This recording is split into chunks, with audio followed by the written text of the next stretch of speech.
Okay, here we are, 173.4, and you are in Federal Plaza, right here. And you may have correctly surmised that actually by the reflection in the window, I'm standing next to the Calder, it's not a Picasso. No wonder the white luxury car did not pick up my Bitcoin for ROM. But you can also see within the shadow and within the reflection of the flamingo, you can see the Masonic symbol, clearly, right? All-seeing eye. The all-seeing eye, we've got it all. Just to remind you as a U.S. attorney that you have a larger group to report to. You have an SES core group, not just SES, but a core group that you answer to, that you take a vow to help them among all others. Forget about the temporary occupants of the White House. So here it is. This is the flamingo. I think we're at the end of the flamingo. I think we should get away from this end of the flamingo. It's quite dangerous.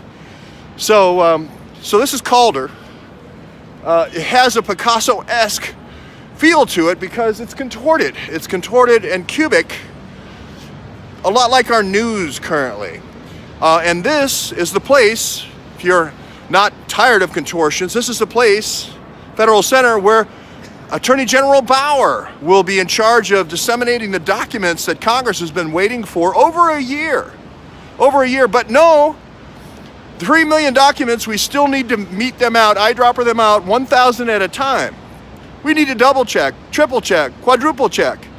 You gotta, what is that commercial? Double check with, what's his name, the coach? Well, I guess Andy McCabe didn't really bother about double checking when he was leaking to the Washington Post, leaking to the New York Times, leaking to the Wall Street Journal. Fusion GPS certainly didn't use a double, triple, or quadruple check. Comey didn't, Comey at the White House certainly didn't have any kind of check. He just gave it to a professor in New York and said, hey, I wonder what you could do with this privileged communication. So again, but when it's them being investigated, no, double, triple, quadruple check.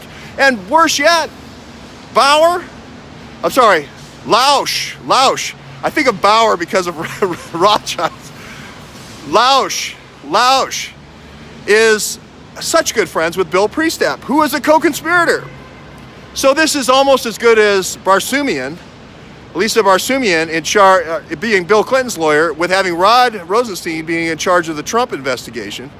And that Lisa Barsoomian is Rod Rosenstein's wife. Everyone really needs to get that clear. And Q said, watch the wives, watch the wives. Right, and Lisa Barsoomian is the DOJ attorney, FBI attorney, CIA attorney, represented Bill Clinton in an impeachment, and she's Rod Rosenstein's wife, who's in charge of this investigation. This kind of seems like a conflict to me. She was the IC, the intelligence community shot blocker. She was the shot blocker. She's called the FOIA stopper. She's the FOIA stopper. She's the shot blocker. So we've got that conflict. Now we've got another one here with Bill Priestap.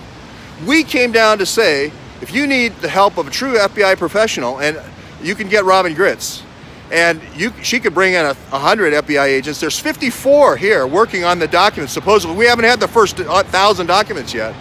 They say they're working from 8 a.m. till midnight.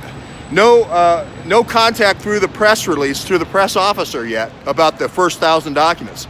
But we'll write it out here. Hopefully we'll get a visit from maybe Bernie Bridges. Yeah, I think she's going to show up today. Yeah. Maybe Bernie Bridges will have a sign saying reinstate Robert Gritz for the documents. Maybe we'll get some giddy up in this process.